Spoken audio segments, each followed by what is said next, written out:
आज की जो हमारी वीडियो है वो होने वाली है what where how and when topic के ऊपर, ठीक है, जो कि हिस्ट्री क्लास 6 का चैप्टर फर्स्ट है। तो सबसे पहले हम जानते हैं कि हिस्ट्री होती क्या है। तो हिस्ट्री रिलेटेड है हमारे पास्ट से, ठीक है। तो जैसे ह्यूमन जो है, जो कि आज हम यहाँ तक पहुँचे, तो ऐसे ही नहीं पहुँचा, ठीक है। इसके पहले अर्ली मैन्स का जितना भी सफ़र है, मतलब अर्ली मैन से लेके आज तक बीच में जितना कुछ भी हुआ है, ठीक है, वो पूरी की पूरी हमारी एक हिस्ट्री बनाता है, ठीक है।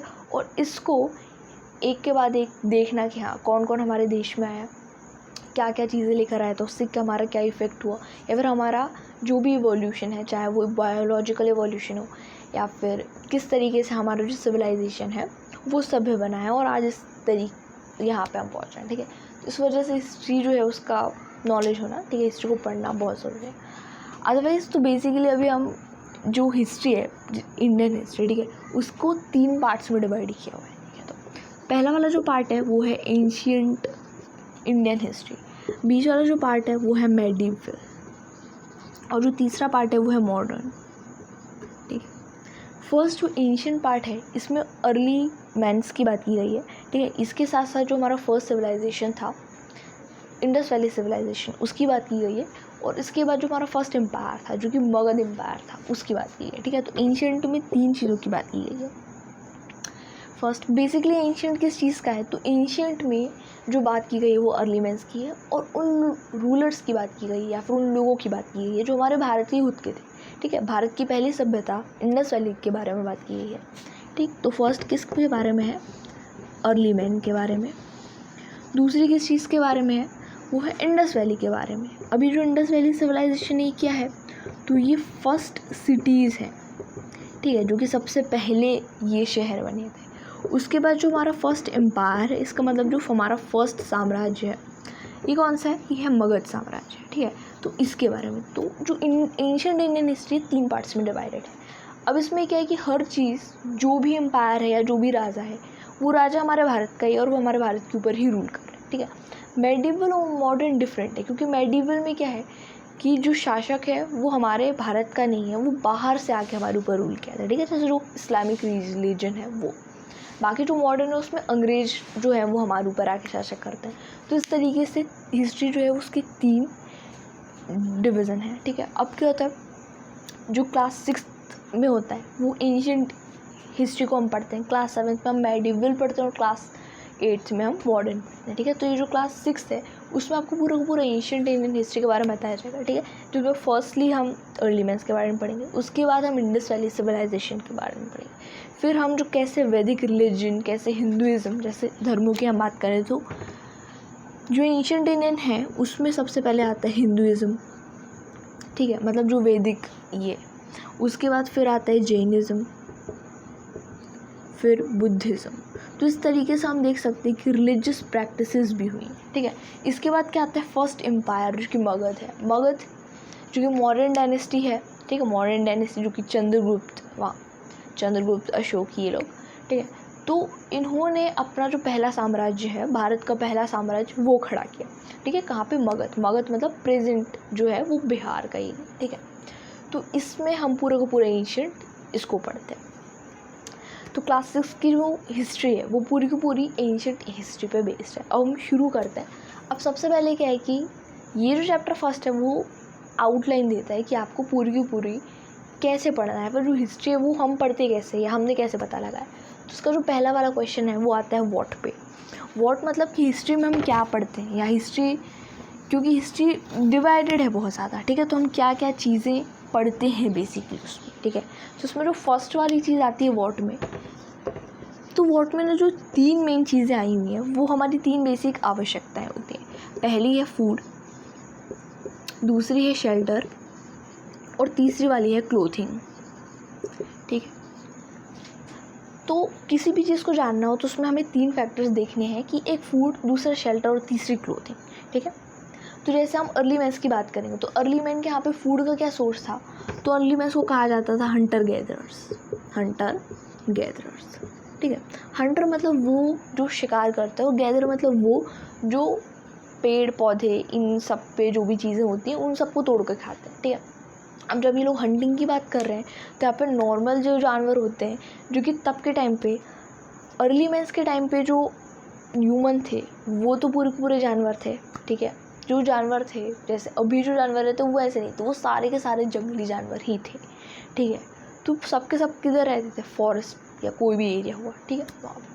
अब हंटिंग से क्या है, तो हंटिंग में जो बड़े बड़े जानवर होते हैं जैसे हाथी और भैंस, ठीक है, इस तरीके से कोई भेड़िया या राइनोसोर्स या भालू, इस तरीके के जो बड़े जानवर होते हैं ह्यूमन उनका भी शिकार करते थे, ठीक है। ह्यूमन एक जो अर्ली मैंस होते थे वो एक ग्रुप में रहते थे और ऐसे ऐसे जो बड़े बड़े जानवर होते हैं उनका भी शिकार करते थे, ठीक। दूसरे जो होता है वो है गैदरर। अब ऐसा नहीं है कि कुछ अलग लोग हैं जो हंटिंग करते हैं, कुछ अलग लोग हैं जो गैदरिंग करते हैं, नहीं। ह्यूमन जो था वो अर्ली ह्यूमन वो पूरा का पूरा एक ही ह्यूमन था, ठीक है, जो हंटिंग और गैदरिंग ये दोनों पे ही बेस्ड रहता था, ठीक है। गैदरिंग मतलब जैसे प्लांट्स है तो प्लांट से जैसे हमने मशरूम लिया या फिर प्लांट के हमने कोई रूट वगैरह, क्योंकि तब हमारी मतलब अर्ली मैंस जो होती उनकी डाइजेस्टिव सिस्टम की भी इतनी थी कि हाँ वो इतनी हार्ड चीज़ें भी जो थी वो पचा लेती। कच्चा मांस, क्योंकि तब के टाइम पे और जब हम देखें जब फायर की भी डिस्कवरी नहीं थी तब वो लोग कच्चा मांस भी खा लेते। तो गैदरिंग में क्या था कि जो प्लांट्स हैं उनकी पत्ती हो गई, उनकी जड़ हो गई, ठीक है, उनका तना हो गया या उसका फ्रूट वगैरह, तो ये सारी चीज़ें किस में आएगी, गैदरिंग में आएगी, ठीक है। जैसे नट्स हो गया, बेर वगैरह, ये सारी चीज़ें गैदरिंग में आएगी। तो फूड के लिए क्या था उन लोग के पास, ये दो सोर्स थे, एक तो ऐसे कि जानवरों को खा लो, दूसरा ये। तो ये नहीं है कि इन दोनों में से कोई ऑप्शन, मतलब दीज बोथ आर, ये ऑप्शंस नहीं है, ठीक है। तो अर्ली ह्यूमन था ना वो ये दोनों पे ही वेस्ट था अपने उस पर, ठीक है। दूसरा शेल्टर की हम बात करें तो अर्ली ह्यूमन्स के पास ज़्यादा शेल्टर का था नहीं, क्योंकि अर्ली ह्यूमन जो थे वो थे नोमैड्स। नोमैड्स मतलब जो कहीं पे भी एक जगह सेटल नहीं रहते हैं। सेटल क्यों नहीं रहते हैं, क्योंकि वो अभी तक फार्मिंग नहीं करते, ठीक है, और ना ही वो किसी तरीके का रियरिंग करते। रियरिंग मतलब होता है पशु को पालना, तो ना ही वो पशु पालते थे और ना ही वो फार्मिंग करते थे। इस वजह से वो हंटर गैदरिंग करते थे, ठीक है, क्योंकि ना ही उन्हें कृषि आती थी कि वो उससे उपज ले लें, ना ही उन्हें रियरिंग मतलब पशुपालन, ठीक है, जिससे जो भी उनका बाय प्रोडक्ट होता है, मिल्क, दूध, कुछ भी, ये सब ले लें। तो इस वजह से उन्हें हंटर गैदरिंग करनी पड़ी, क्योंकि उन्हें इन दोनों चीज़ की बिल्कुल भी समझ नहीं थी। तो फार्मिंग नहीं थी उनके पास, रियरिंग नहीं थी, इस वजह से वो परमानेंट नहीं थे, वो सेटल नहीं थे, वो एक जगह रहते नहीं थे। नोमैड्स की तरह वो इधर जानवर की तरह भटकते रहते थे, ठीक है। तो इस वजह से उनका कोई शेल्टर नहीं था, और शेल्टर के नाम पे भी क्या था, जैसे कोई गुफा होगी, केव्स वगैरह, उनने वहाँ पे रह लिया, ठीक है, इस तरीके से। बाकी जो ह्यूमन है, ह्यूमन की जो हिस्ट्री है ना वो कितने टाइम पुरानी है। बेसिकली ह्यूमन जो है वो है 20 लाख साल पहले से, ठीक है। और जो फार्मिंग है वो कब स्टार्ट हुई, तो फार्मिंग स्टार्ट हुई है आज से 8,000 साल पहले, ठीक है। तो ये जो एक डिफरेंस है ना 20 लाख साल और 8,000 साल तक का, 8,000 साल, आज से 8,000 साल पहले लोगों को फार्मिंग आई है, ठीक है। इनके बीच का जो पूरा टाइम है वो हंटर गैदरर्स का ही रहा है, ठीक है। जब जो इंसान होते उनको फार्मिंग की कोई भी समझ नहीं थी, ठीक है। अब तब जब इंसान ने फार्मिंग स्टार्ट की तब उसने थोड़ा रहना स्टार्ट किया, तो वो थोड़ा सिविलाइज्ड हुआ कि उसने देखा कि हाँ, क्योंकि अब जैसे फार्मिंग है तो आप ऐसे नहीं कर सकते हो कि घूम घूम के हो रही है, नहीं, उसमें आपको एक जगह रहना पड़ेगा, केयर करनी पड़ेगी अपनी प्लांट्स की, फिर जब सीज़न आएगा पकने का तो आप ले सकते हो।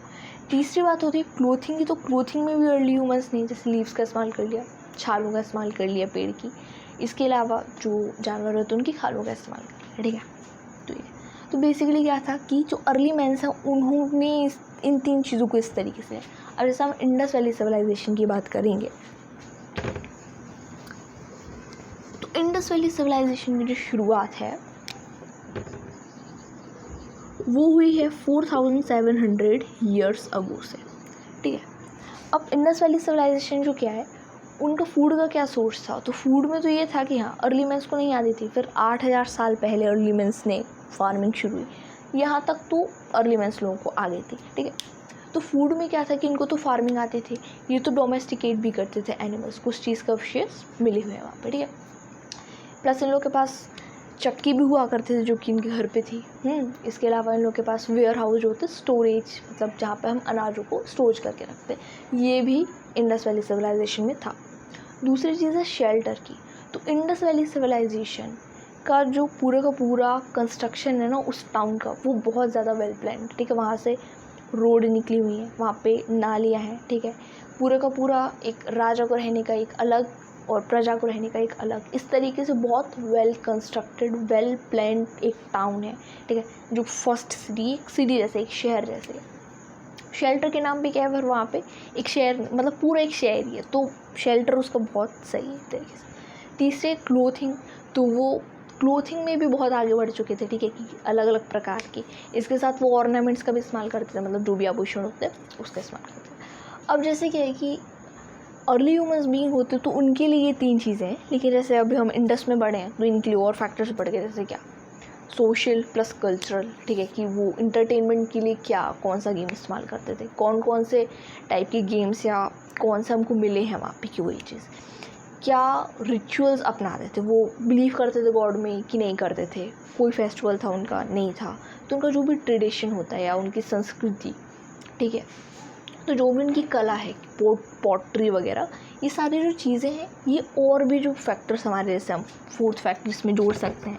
ये फोर्थ फैक्टर क्या हो सकता है कि हमारा सोशल, कल्चरल, है ना, ये सारी चीज़ें, ओके।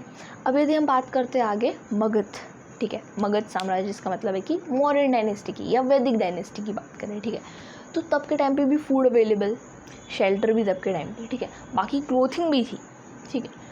अब इसमें और भी जैसे फैक्टर्स जुड़ सकते हैं, जैसे रिलीजियस, तो रिलीजन के नाम पे कितने वो 3-4 जो धर्म जो इस एंशिएंट इंडियन टाइम में आए हैं, ठीक है, जिसमें पहला हिंदुइज़्म, जैनिज़्म और बुद्धिज़्म, ये 3 जो हैं वो धर्म एंशिएंट इंडियन टाइम पे हमारे यहाँ पे आए हैं। तो इससे हमको क्या पता लगता है कि एक रिलीजियस बैकग्राउंड होता है, ठीक है, रिलीजियस। अब बेसिकली क्या है कि ये सब के सब क्या है, डोमेन्स हैं, ठीक है। तो जैसे हमने बोला कि आप पढ़ें क्या इसमें, तो there are the different domains, तो आप हर एक डोमेन जो कि एक पर्टिकुलर टाइमलाइन में है उसकी स्टडी करके हम पता लगा सकते हैं कि इन लोगों की लाइफ कैसी थी, एंशिएंट इंडियन हिस्ट्री, मतलब एंशिएंट जो पीरियड है उसमें लोगों की लाइफ कैसी थी, ठीक है। दूसरा हम देखते हैं वेयर मतलब होता है कहाँ। अब कुछ ऐसी वेयर से, जैसे यहाँ पे हम बोलेंगे साइट्स, इनको साइट्स मतलब क्या, कोई ऐसी जगह जहाँ पे हमको चीज़ें मिली हैं या फिर हमको ऐसे चीज़ें मिलेगी, हाँ, यहाँ पे पहले वाले लोग यहाँ पे रहा करते, तो उनको हम कहते हैं क्या, साइट्स, ठीक। अब जैसे साइट्स में एक एग्जांपल के तौर पे भीमबेटका, ठीक है, तो भीमबेटका क्या है, भीमबेटका एक केव है जो कि रायसेन में है, रायसेन डिस्ट्रिक्ट में, ठीक है, एमपी के, मध्य प्रदेश के। तो ये जो है ये अर्ली मेंस की एक केव है, ठीक है, मतलब नेचुरली बनी हुई केव, और अर्ली मेंस यहाँ पे रहा करते थे। तो यहाँ पे क्या क्या एविडेंसेस मिले, तो ये बेसिकली क्या एक साइट है, ठीक है, जहाँ पे क्या जैसे स्टोन टूल्स मिले हुए हैं यहाँ पे, और यहाँ पे वॉल पेंटिंग मिली हुई है, वॉल पेंट मतलब पेंटिंग्स मिली हुई है, ठीक है, जो कि अर्ली मेंस ने ही बनाई थी, ठीक। तो ये क्या हो, ये एक साइट होगी। अदरवाइज इंडस वैली सिविलाइजेशन जो है वो भी एक पूरी पूरी साइट है। रेलवे कंस्ट्रक्शन के दौरान जो है इंडस वैली सिविलाइजेशन उसकी खोज हुई, ठीक है, कि हाँ इसके नीचे जो है वो पूरा का पूरा एक या शायद लोग रहते थे, फिर उसका एक्सकेवेट मतलब उसकी खुदाई की गई, जिसके बाद एक वाइड रेंज जो होती है वो निकल के आई, ठीक। तो साइट्स क्या है, वो प्लेसेस हैं जहाँ पे ऐसे एविडेंसेस हैं कि हाँ पहले लोग रहा करते थे, उनकी चीज़ें वहाँ पे मिली हैं, तो साइट्स वो प्लेसेस हैं, ठीक, ओके। तो ये हमने साइट्स। अब क्या है कि ये जो साइट्स हैं मतलब जहाँ पे पुराने समय के लोग रहते थे, तो वो रहते कहाँ थे, तो उसका एक है कि नियर वाटर, पानी के पास में, ठीक है। अब जैसे हम अर्ली मैन्स की बात करेंगे, तो अर्ली मैन बेसिकली क्या थे, हंटर गैदरर्स थे, मतलब वो शिकार करते थे, दूसरा वो प्लांट से फूड लेते थे। ये 2 तरीके, तो मतलब नेचर पे क्या मतलब इन दोनों तरीके से वो डिपेंडेंट थे, ठीक है। तो जैसे अब बात करें हम, तो सबसे पहले जहाँ पानी होगा वहीं पे वेजिटेशन अवेलेबल होगा, और जहाँ पे वेजिटेशन होगा वहीं पे एनिमल्स होंगे खाने के लिए, ठीक है। तो नियर वाटर मतलब पानी जो है वो इतनी ज़्यादा इम्पॉर्टेंट है, ठीक है, क्योंकि वेजिटेशन उससे ही होता है। जहाँ पे वेजिटेशन, इसका मतलब क्या है, वहाँ पे प्लांट्स है, मतलब वहाँ पे गैदरिंग पॉसिबल है, जहाँ पूरे को पूरे ग्रीनरी इन्वायरमेंट है जहाँ पे पूरा एक फॉरेस्ट है, वहीं पे क्या है एनिमल्स है, ठीक है, तो आप उनका भी शिकार कर सकते हो। तो इस तरीके से जो अर्ली ह्यूमंस हैं, ठीक है, वो भी किस साइड से रहते थे, जहाँ पे पानी अवेलेबल है उस साइड, ठीक है। नेक्स्ट जैसे हम बात करें इंडस वैली सिविलाइजेशन, तो इंडस वैली सिविलाइजेशन जो है वो इंडस एक नदी के पास ही में वो पूरी की पूरी एक सभ्यता बनी, तो नियर वाटर, ठीक है। इसके बाद जैसे हम मगध की बात करें, तो मगध जो कि अभी के टाइम पे क्या है बिहार है, वहाँ से भी क्या गंगा रिवर निकलती है। तो देखें तो हम जितना भी ह्यूमन का जो साइट्स है वो कहाँ पे हुई है, वो पानी के पास ही में अवेलेबल हुई है, ठीक। उसके बाद है कि हाउ मतलब होता है कैसे। अब जैसे हम हिस्ट्री को पढ़ें या हम कैसे पढ़ते हैं हिस्ट्री को, ठीक है, मतलब हमको कैसे पता लगाए कि हाँ ये सारी चीज़ें हैं। तो इसको पढ़ने के दो हैं, ठीक है। एक कौन सा तरीका है, वो है आर्कियोलॉजी। आर्कियोलॉजी मतलब होता है पुरातत्व, ठीक है, मतलब पुराने जो भी एलिमेंट्स हैं वो।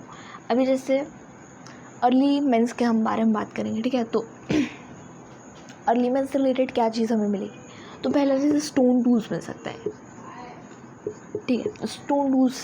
दूसरा वॉल पेंटिंग्स, ठीक है। और जैसे अभी हम इंडस वैली के बारे में बात करें, तो इंडस वैली सिविलाइजेशन में बिल्डिंग्स हो गई, ठीक है, कॉइन्स, ऑर्नामेंट्स, ओके, पॉटरी, ये सारी। दूसरा स्केलेटन्स हो सकते हैं, ठीक है, खोपड़ी, हाथ, कुछ भी, ये सारे क्या है, मतलब ऐसे जो अवशेष होते हैं ना बचे हुए, वो देम आर कॉल्ड स्केलेटन। इसके अलावा कोई बिल्डिंग हो गई, जो कि हाँ बिल्डिंग तो लिख ही लिया हमने यहाँ पे, ठीक है, बाकी तो इस तरीके से क्या है, ये सारी की सारी चीज़ें हैं जो कि बेसिकली क्या है कि ऑब्जेक्ट्स हैं, पुराने लोगों के ऑब्जेक्ट्स हैं, ठीक है, जो कि गड़े हुए हैं, खोद के उनको निकाला गया है, ठीक। इसके बाद जो है वो है मैन्युस्क्रिप्ट। स्क्रिप्ट मतलब क्या, तो कोई भी चीज़ जो कि रिटन फॉर्म में, इसको हम कहते हैं स्क्रिप्ट। मैनू मतलब होता है हैंड, मतलब हाथों से लिखी हुई। तो तब के टाइम पे पेपर तो अवेलेबल था नहीं, ठीक है, तो पेपर तो अभी मतलब अभी थोड़े टाइम मॉडर्न टाइम पे ही आया है। तो पहले के जो लोग थे वो लिखते किस पे थे, तो जो पेड़ों की छाल होती है वो उस पर लिखा करते थे, ठीक है। लेकिन वो चीज़ परमानेंट नहीं है, क्यों, क्योंकि उस पर इंसेक्ट लग जाएगा या फिर वो बहुत टाइम तक रह नहीं पाएगा, ठीक है, क्योंकि क्लाइमेट उसको सड़ा देगा। तो ये जो मैन्युस्क्रिप्ट होते हैं, मतलब जो भी चीज़ हम उस ऐसी चीज़ों पे लिख रहे हैं वो ज़्यादा टाइम तक चलेगी। तो फिर एक और है, वो है इंस्क्रिप्शंस, ठीक है। इंस्क्रिप्शंस मतलब होता है शिलालेख, जो हार्ड सरफेसेस होते हैं, मतलब जैसे दीवार है या कोई मंदिर की दीवार, कोई बिल्डिंग हो गई या कोई पिलर हो गया, मतलब खम्भे वगैरह हो गया, या सिक्के हो गए, इसके ऊपर आप उसे जो उखेर देते हो, मतलब लैंग्वेज है, भाषा है, ठीक है, और आपने उससे उस पर कुछ लिख दिया, ठीक है, जो कि क्या है टाइम के साथ परमानेंट है, क्योंकि इसका कोई एंड नहीं है, तो ये तो बिल्कुल परमानेंट है, आज से बहुत साल बाद भी ये रहेगा, ठीक है। या हम कोई भी जैसे मॉन्यूमेंट देखते हैं या ऐसे स्तूप वगैरह हुए, ठीक है, या कोई भी खंबा वगैरह हुआ, कोई भी ऐसे, तो वो अभी भी है वहाँ पे, जो लिखा, जो उन्होंने इतने हज़ारों साल पहले लिखा था, तो वो अभी भी वहाँ पे लिखा हुआ है, ठीक है। तो ये क्या होता है, इंस्क्रिप्शंस होते हैं। तो ये चीज़ है कि हाँ हिस्ट्री किस तरीके से हमको मिलती है। कुछ ऐसी बहुत सारी ऐसी चीज़ें होती हैं जो हमको ऐसी साइट्स पे, जो कि हमको कहीं पे किसी की पुरानी चीज़ मिलती है, ठीक है, इन चीज़ों के फॉर्म में। या यहाँ पे हेरिटेजेस भी आ सकता है आर्कियोलॉजी में, है ना, हेरिटेजेस, ओके। दूसरा मैन्युस्क्रिप्ट लिखी होती, अब जैसे क्या बहुत सारी चीज़ें जैसे वेद वगैरह हैं, ठीक है, तो ये सब किस में, ये मैन्युस्क्रिप्ट टाइप में लिखे हुए हैं, ठीक। तो ये क्या है कि हाउ, कि हमें हिस्ट्री को कैसे पढ़ना है या हमने कैसे पढ़ी उस हिस्ट्री को, तो हमने इस तरीके से हिस्ट्री को पढ़ा। नेक्स्ट बात कर रहे हैं व्हेन की, ठीक है। तो व्हेन में सबसे पहले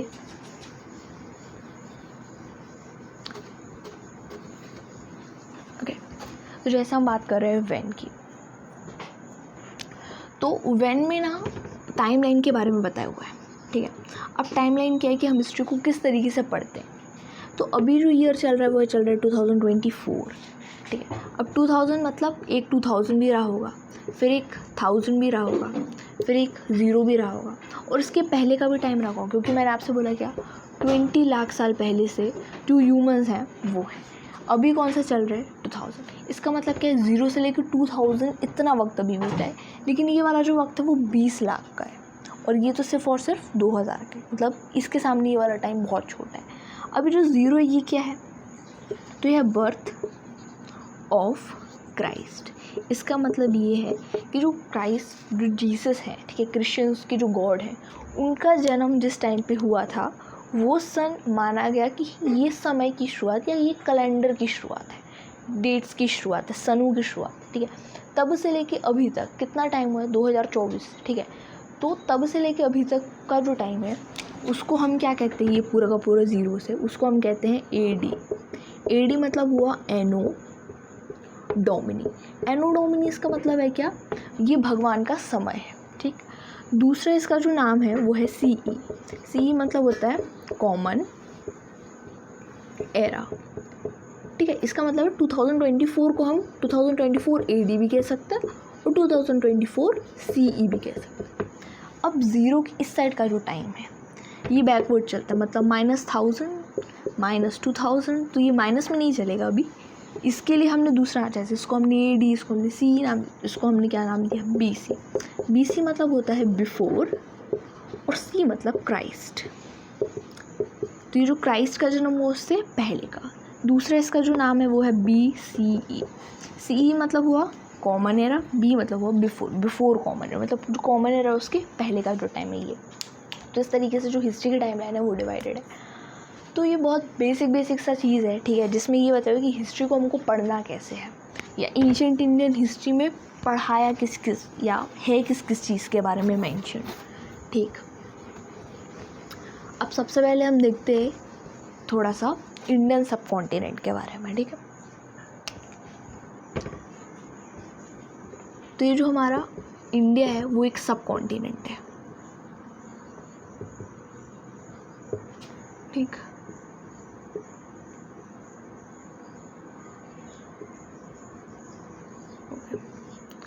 जो कि 3 साइड से तो किससे घिरा हुआ है, पानी से घिरा हुआ है। यहाँ पे अरेबियन, यहाँ पे इंडियन ओशन, यहाँ पे बे ऑफ बंगाल, और ये वाला जो है ये पूरा का पूरा किसका है, हिमालय का है। हिमालय मतलब यदि हम बोलें कि वर्ल्ड की टॉप 10 सबसे ज़्यादा ऊंची रेंजेस बताएं तो वो हिमालय में मिलेगी, ठीक है। एवरेस्ट और बहुत सारी रेंजेस, ठीक है। तो मतलब बहुत ज़्यादा ही क्या है ऊंचाई पे, इसको पार करना बहुत कठिन है। दूसरा, इस पर हमेशा क्या है बर्फ़ जमी रहती है। तो भारत में आने का क्या है कि ये जो 3 रास्ते और एक ये वाला जो रास्ता है ये पूरे के पूरे कैसे है, ब्लॉक्ड है, ठीक है। भारत में कोई आ नहीं सकता है। पर ये वाला जो रास्ता है ना, ये नॉर्थ वेस्ट, यहाँ पे क्या है, पासिस है, मतलब दर्रे हैं, क्या पहाड़ों के बीच में कुछ ऐसे नेचुरली रास्ते हैं जिससे आप उस साइड से इस साइड आ सकते हो। तो जो भी इन्वेडर या फिर जो भी फॉरेनर वाइल, मतलब जो भी बाहर से जो कि भारत में आए हैं, ठीक है, वो इस वाले रास्ते से ही भारत में घुस हुए, इन्हीं दर्रों के यहाँ से, ठीक है। ओके, तो यहाँ पे क्या है कि इंडिया जो है उसको एक सब कॉन्टिनेंट का है। क्यों? क्योंकि हम जिस कॉन्टिनेंट में रहते हैं एशिया, उससे ये हिमालय हमको सेपरेट करता है। बाकी हम तीनों साइड से पानी से घिरे हुए हैं, तो ये चीज़ हमको क्या करती है, थोड़ा सा सेपरेट करती है, दैट इज़ कॉल्ड, इसलिए हम इसको क्या कहते हैं, सब कॉन्टिनेंट कहते हैं हम, ठीक है। तो बहुत बेसिक सा इंडिया का, हाँ, यहाँ पे जो है ये रिवर, कौन सी रिवर ये है इंडस रिवर, ठीक है। हिंदी में हम इसे कहते हैं सिंधु, हिंदी में और संस्कृत में हम इसे कहते हैं सिंधु। इस सिंधु को ग्रीक में कन्वर्ट करके एक तरीके से उसको नाम दिया क्या, इंडस। और इंडिया जो है उसको क्या बोला गया है, east land of Indus river. मतलब ये जो इंडस रिवर है ना, इसके जो ईस्ट साइड का ये जो पूरा का पूरा लैंड है, इस लैंड को उन्होंने क्या नाम दिया है, इंडिया, ठीक है। ओके, तो ये वाला जो पूरा का पूरा लेक्चर था ये इसके चैप्टर 1 पे था। तो चैप्टर 1 क्या है, आपको एक आउटलाइन प्रोवाइड करता है कि आगे क्या क्या होने वाला है, ठीक है। और मतलब बेसिक सा कि हाँ क्या होती है एंशिएंट इंडियन हिस्ट्री, क्या होती है, इसके अंदर हम क्या क्या पढ़ते हैं, कैसे कैसे पढ़ते हैं, हिस्ट्री को कैसे पढ़ते हैं। तो उसके जो 4 मेन चीज़ थे, ठीक है। So if you like the video से लाइक, शेयर एंड सब्सक्राइब। जो भी आपका क्वेरी है आप उसे कमेंट करें। Thank you.